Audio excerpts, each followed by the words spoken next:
evening, everybody. Welcome to the talk on developing technology to strengthen resilience in San Children to reduce school dropout. Unfortunately, we don't have the presenter with us tonight, who is Rosetta Kays, but she did send in a pre-recorded video for us, which she will be presenting via the video, and to give us more information on this project and the mobile app that they had created. So I will share the screen here for us. Just give me a moment.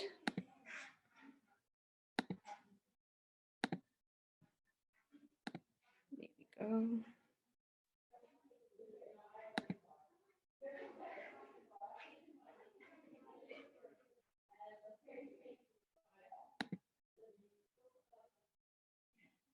All right.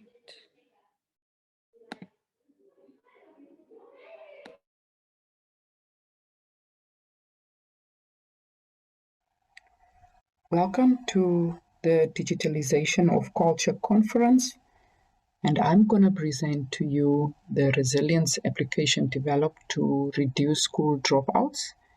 I am Rosetta Kays from the Namibia University of Science and Technology. So we're going to discuss the background of the study, then we'll look at the project objectives.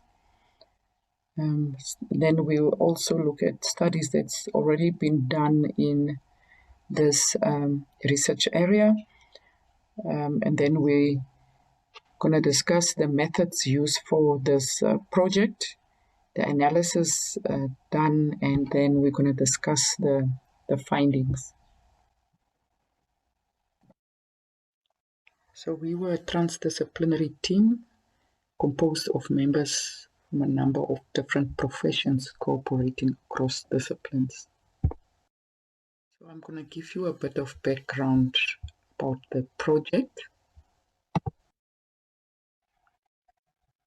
As mentioned earlier, looking at the problem, we see that each year hundreds of learners drop out of school. And this is a great concern, not just nationally, but globally. And also what we've seen here is that the San community is accounting for the highest percentage of dropouts in Namibia. And studies also show, studies done in 2014 by Diekman, Thiem and Dirks and Hayes, shows that the dropout rate amongst the San people remains very high. The participants for this project were from the San community. So we'll look into detail about all the participants, but they were Windhoek-based San youth, and these ones are in tertiary education. They completed high school, then also dropout youth, those ones that didn't complete high school, and they are back in the Donkerbos Village, as well as the grade 7 San primary school learners. So looking at the gap, we see that from the research that we've done, the technology has not been leveraged yet to support San learners during their school life cycle, such to help them not to drop out of school. So thus the purpose of this research was to develop a mobile platform based on role models and personal stories to help San learners through their school lifetime. So the main aim was to build a resilience in the San learners so they withstand adversity and thus bounce back. And then the resilience app, this was a prototype that was developed, and it was then evaluated with the San youth as well as the San learners, the primary school learners, for refinement. The school dropout and out-of-school children report by the Ministry of Education, which is a review dated 2015, shows that only 43% of San children of 7 years of age is going to school, in comparison with 83% of English-speaking and 64% of Herero-speaking children, for example. So we see that from research that each year hundreds of learners drop out of school, and this is a great concern not just nationally but worldwide, and the San community is accounting for the biggest percentage of dropouts in Namibia. Also, furthermore, statistics recorded that as many as 90% of learners had dropped out of school. So why is this so? So research findings shows that they are faced with adversity such as individual, family, environmental factors, and so on.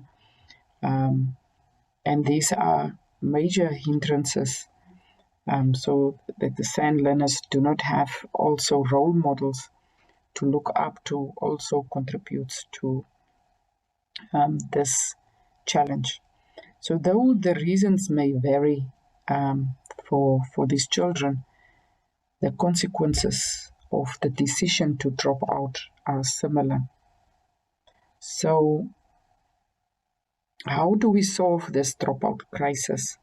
So that's the motivation for this project. So we've seen that this crisis needs immediate intervention to reduce further socioeconomic discrimination of indigenous people, such as the San community in Namibia. So we've been talking so much about Donkerbos, so let me give you a bit of background about Donkerbos. So Donkerbos in Afrikaans, which actually means dark bush. Donkerbos is a settlement about 260 kilometers from Gobabis, which is east of Namibia in the Omaheke region. It has about 100 to 200 people that lives there in the village. So Donkerbos it takes about 3 to 4 hours drive from Gobabis to get to Donkerbos. So from the main road between Gobabis and Telasmanis, you turn off to travel 30 kilometers, which takes about roughly an hour and a half, and can only be traveled using a 4x4 vehicle, as you drive through dunes and so on. So it's really thick sand that you need to drive through.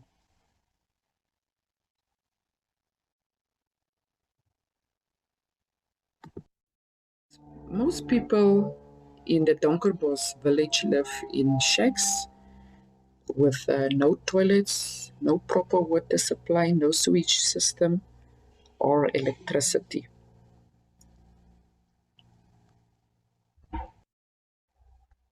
So the school and the community share a borehole that operates on solar electricity.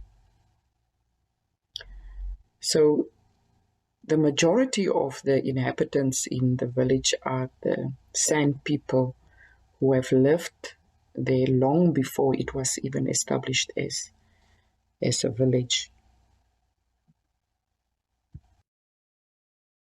So this is the Donkerbos Primary School. So this is the only primary school in the village, and it accommodated learners from grade 1 to grade 7, and it's having a hostel attached to it. So learners would stay in the hostel, and weekends they would be with their parents. So all learners then leave the village for bigger towns or rural areas to attend high school, and this is actually the time when the learners, when they transition, that the learners face adversity and decide to drop out. So like any other typical child, San learners stay closely under their parents' care until they reach the age of about 13 and graduate from primary school.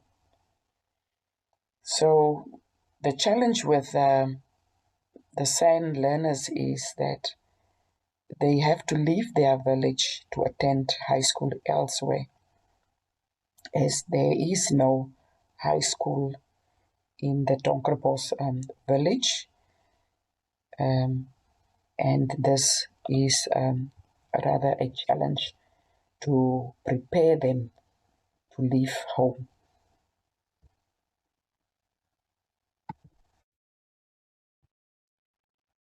So, guided by the research question, how can we reduce the dropout rate of San learners through technology intervention, is the main objective of this study. So, sub-objectives were establishing success and failure indicators within the San community, determine current issues of San people, evaluate existing technologies for contextual application, and develop an appropriate tool for the Namibian San learners using narratives. So let me broaden the research understanding within the research context of the project. So we will look at some factors as listed here. So we'll start off with the San context. So looking at research, we see that San people are one of the oldest tribes in and inhabitants of southern Africa, and part of the indigenous San people that have been living in Namibia for about 30,000 years. And looking at research published 2011 by Hayes, we see that the San community has the lowest level of academic success in Namibia. Now, moving on to counseling technologies. So, digital, online, and other electronic technologies have changed the way the practice of counseling is conducted. Technology also plays a major role in our daily lives. Therefore, it is important to explore how technologies can be used to motivate people to safeguard their mental well-being and to implement traditional face-to-face counseling as well. So face-to-face was the way of counseling before other technologies delivered means where it actually unveiled tools such as online counseling provided, telephone counseling provided, video call counseling provided, cyber therapy, where you have avatar therapy, as well as self-guided web-based interventions, electronic social networks, emailing, text messages, and all this has emerged and stretched the means available to today's contemporary therapist. Now, looking at psychological theories for counseling, so we see that it's vital for counseling or therapy to use theoretical approaches grounded in psychology. So there is a framework that provides therapists and counselors with a way to interpret how the client feels, thinks, or behaves. So there are 6 main categories unto which theoretical models fall into, namely humanistic, cognitive, behavioral, psychoanalytic, constructionist, and systemic. Okay, so in relation to the present study or this project objectives, we considered the constructionist narrative perspective to understand what causes learners to drop out of school and how to create resilience. So the constructionist approach, so this is a counseling theory that states that in the invented understanding brings forth knowledge to the world. So narrative therapy is one of the preferred models for constructionist theory. So this is a method where the individual's problematic construction of relationships, of the world, and of self is examined by involving the individual. Also, research published 2008 by Munro, Knox, and Lowe share that this theory is an innovative counseling approach that is suggested for use in multicultural therapy. Now, looking at narrative therapy, so this is the approach that chosen by this study. So looking at past research, we can see that the relationship between the different descriptions of narrative therapy shows us that it is constructed around the individual's life experiences. So narrative therapy is seen as a unique way of treatment using a tactic of storytelling as part of therapy. Furthermore,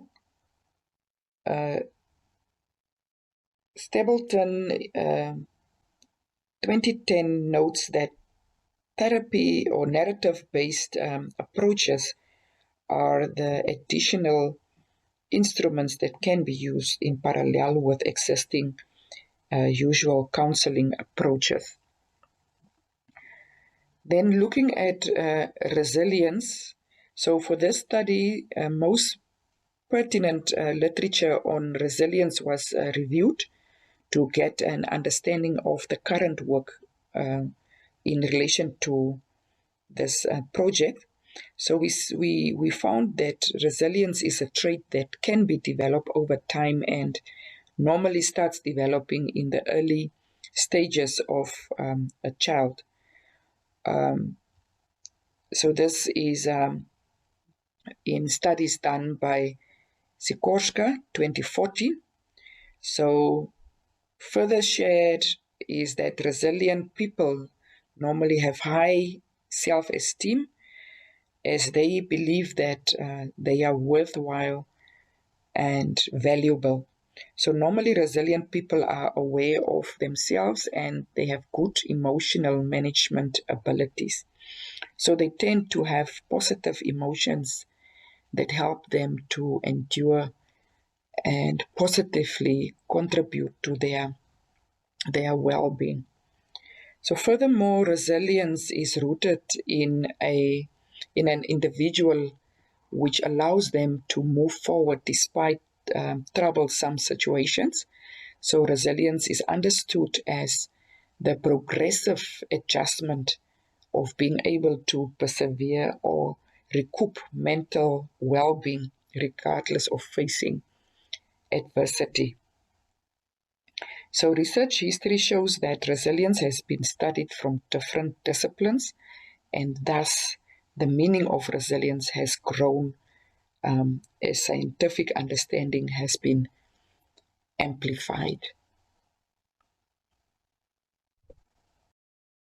So our participants were identified by using snowball method, which is a non-statistical approach. So here we have our Windhoek San youth, which successfully completed school and are enrolled in university or any other tertiary institution. So they were between the ages of 18 and 34, and about 60% of the participants were male and 40% were female.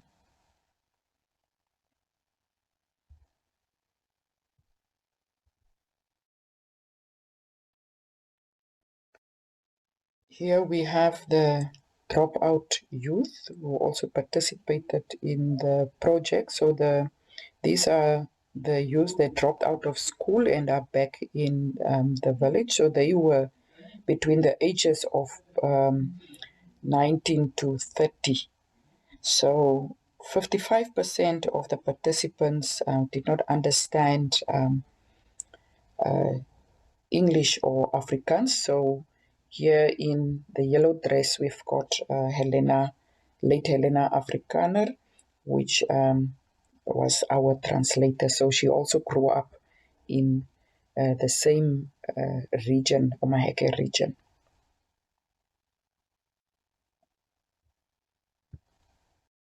Then we had the main participants that we were concerned about, our Donkerbos primary school learners, which are schooling there in Donkerbos. So what you see here in the picture was over the weekend while they were with their parents. So they were between the ages of 10 and 18. So basically, we had 16% were aged between 10 and 12, 42% were aged between 13 and 15, and 42% were aged between 16 and 18, and they participated in this project.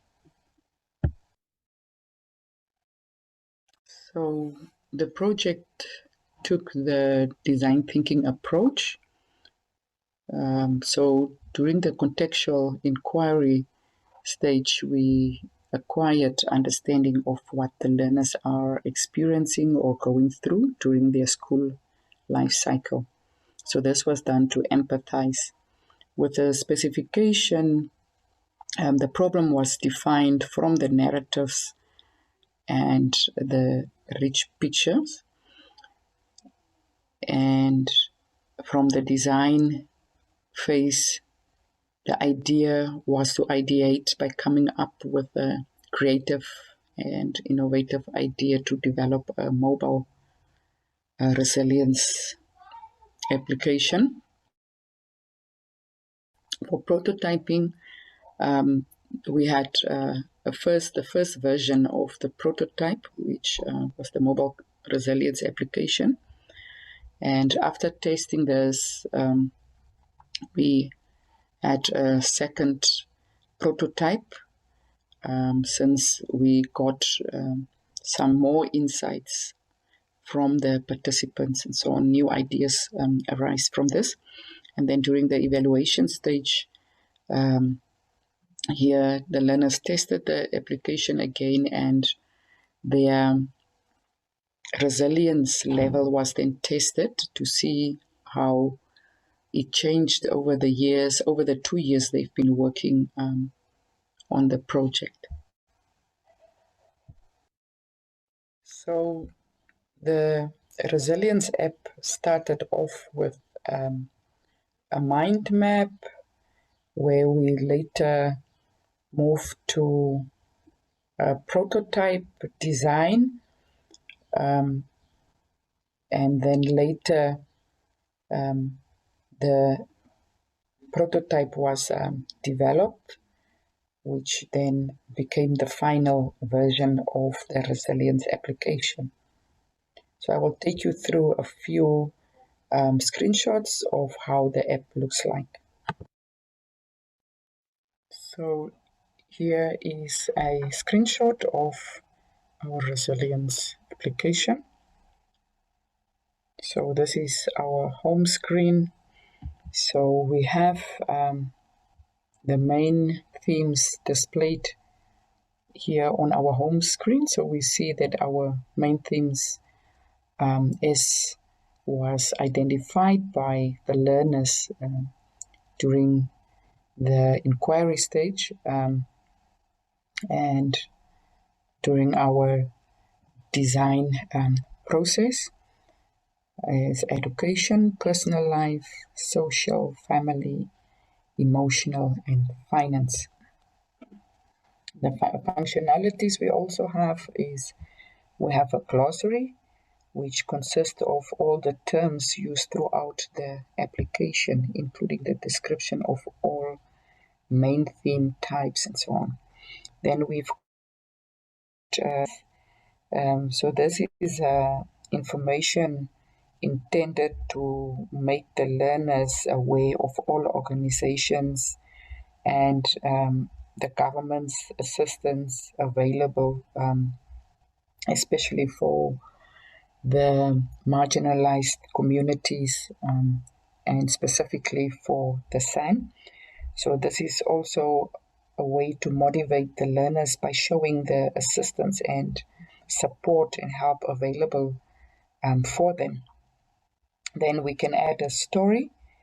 This is now to add a new story to the database, and this functionality will only be accessed by the application administrator. That will then be from one of the SAN participants.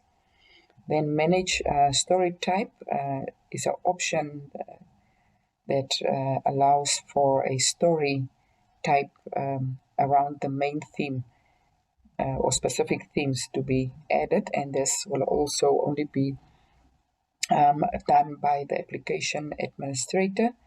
Then we have manage profile, which will then allow a new profile to be created, or already existing profile to be updated or to be edited. This can also just be done by the administrator, the application administrator. So here we have an example screenshot of another SAN youth motivating the learners. So this is under the theme of education. So Christian is advising the learners that teachers can can give advice and motivate learners, but no one is going to push you, and it's your own responsibility to learn throughout your life. You are responsible for your own life and need to set your own goals and expectations. So identify what you want and achieve what you want in life, and you will be one of the most successful SAN kids, and so on. And lastly, motivating the learners to know who they are and why they are in school, set their own goals and time frames for them to stay focused and then at the end achieve their goals and find their joy through their school life journey.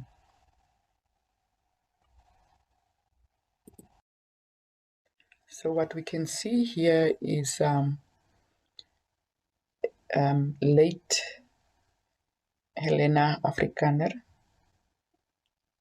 taking the learners through the app before they will then engage with the mobile resilience app, after which an evaluation session will then be done where they will then share their experiences and whether the level of resilience will also be evaluated. So what we see here in the picture on the left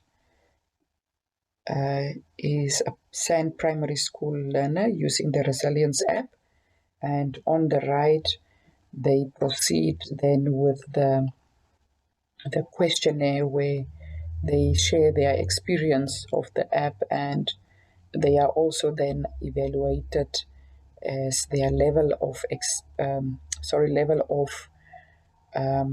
resilience after being involved on the project for about 2 years. Now, looking at our findings, we see that 50% of the learners that participated are satisfied with life. So the higher the score, the higher the satisfaction of life for an individual. So it does not necessarily mean they are content with their life or they have it all going well, but rather they see growth during their challenges and take their challenges as a positive contributing factor. Now, looking at borderline difficulties, we see that individuals who are in the borderline difficulty, also called the borderline personality disorder, shows a clinical disorder in regulating their emotions. Furthermore, the rest are in a clinically significant range, which is not a sign of no emotional difficulty or difficulties, but rather is acceptable. So being in the range of clinically significant does not necessarily mean all is perfectly well. However, they are in an acceptable range. So unfortunately, the emotional disorder or those in the borderline difficulties is a clinical difficulty and rather outside the scope of this study. So we can see that we have 60% emotional difficulty, which is actually clinically significant, and we have a 90% behavioral difficulties, which is also clinically significant, and then we have a 20% emotional difficulties, which is the borderline, which will fall outside the scope of the study.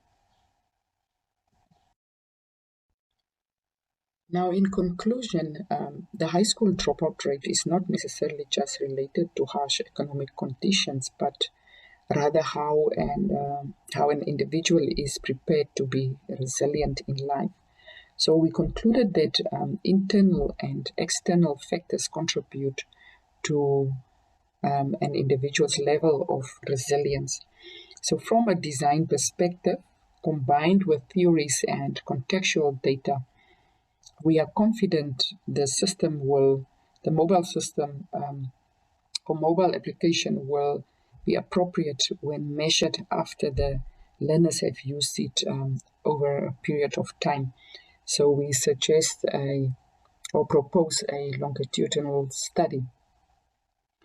In order for us to do this, we need sponsors in order to get enough mobile phones in order to deploy the phones to the learners where they can then use the app and so on, as well as do some refinements and do a final implementation of the app.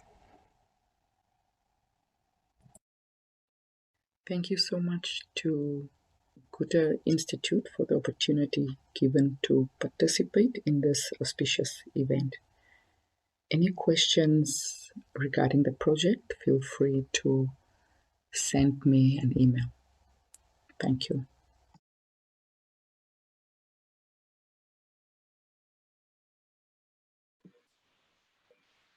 All right, thank you so much. I do see we do have Miss Rosetta Kays with us. Rosetta, would you like to join us? Good evening, everyone. Good evening. Yeah, How are you? Fine, thanks. How are you? I'm good, thank you. Yeah, sorry I couldn't join in earlier since we are busy with end of semester. That is fine. Yeah, but under pressure, yeah. But I'm available now for any questions or concerns or suggestions regarding the project. Yeah, it's a very very well thought out project, very inspirational, because we do see a lot of children, young kids who drop out of school because of the learning like difficulty for it. So how did this project come to be, like start from your point of view? Okay, so basically in our faculty at NUST, we've got different research clusters and so on. So community development is one of our initiatives that we have here, working with marginalized communities, and the SAN also being one of these communities that's actually since independence left behind. So that's where the motivation came in, and my love for children and my love to make a difference out there is actually what motivated me to work on this project, to start on this project. Yeah. Yeah, that's absolutely wonderful. Now, some people may be wondering if the app is available now. What platform can they use it on? Okay. Okay, the app is it's not available out there for everyone to use.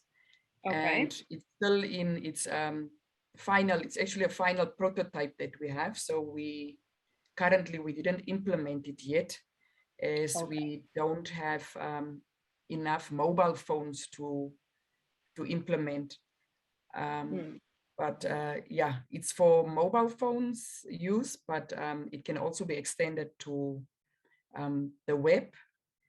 So currently it's just for Android phones, because Android phones, you all know that it's more affordable, and looking at the community we're working with and so on. Yeah. Yes, that's absolutely understandable. We also have seen through this week some mobile apps that are in development right now. It is a very long process for it to get to the stage of launching for the public. Yeah. And once it gets launched, did you have a specific, I know it is catered more towards the San children, but did you think of maybe expanding it to other cultures, to maybe even other countries? to see what disparities they do have in education there with different cultures? Yes, we definitely thought about that. So currently we just worked with the San, in the Omaeke region, Donkerbos San learners. However, we still have those ones in the northern part of the country that also needs this app.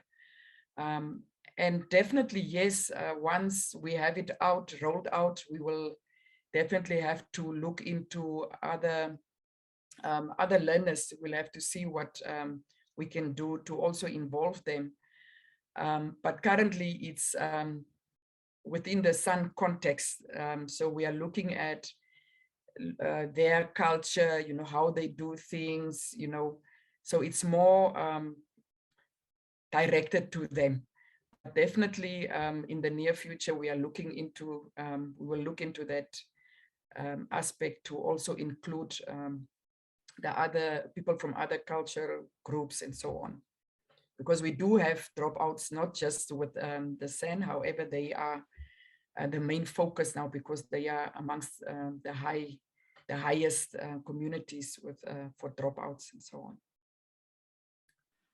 Okay. No, that's very wonderful that you are thinking of expanding, because like I said, there are, and you also did say in the north, there are different cultures that also have that disparity with education and not continuing on once they reach a certain age or a certain grade. But yeah, it's actually totally wonderful. And I wanted to ask if maybe Detlef, if you have any questions. Yeah, one of the question was already answered, more or less. Good evening. I wanted to know about oh my goodness, the availability. My goodness, I need something to drink. The availability? Yes, thank you. Of smartphones in this community. What was the plan? Was that the plan that they have their own device, or is it in the program that you provide some devices, or one for the teacher? Or yeah, that's a very good question. Thank you for that question, and that's something that we really thought about.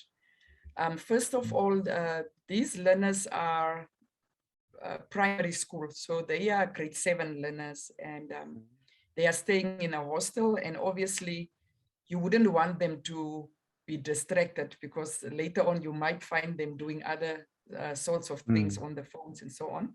So you want them to be supervised. So we thought of this. So normally most of these kids actually stay in the hostel there in Donkerbos, where there's someone that's looking after them. So we would then have to leave the phones in the trust of the teachers or whoever is then looking after them.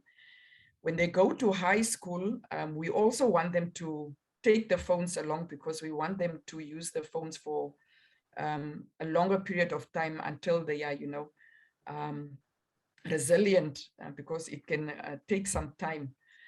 So then when they are high school, they are a bit more mature, but obviously these are from the poor community, so they can't afford phones. So currently I'm busy looking for sponsors. So it's also part of my duty to look for sponsors and to then bring the phones to them. So they cannot afford their own phones, yeah.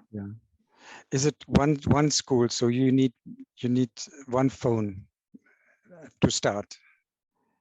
Yes, it's one school, but I'm just imagining myself now just having one phone there, how they would, you know, fight over this phone. So I know they normally have a lesson where they get life science, life skills, you know, and all these things.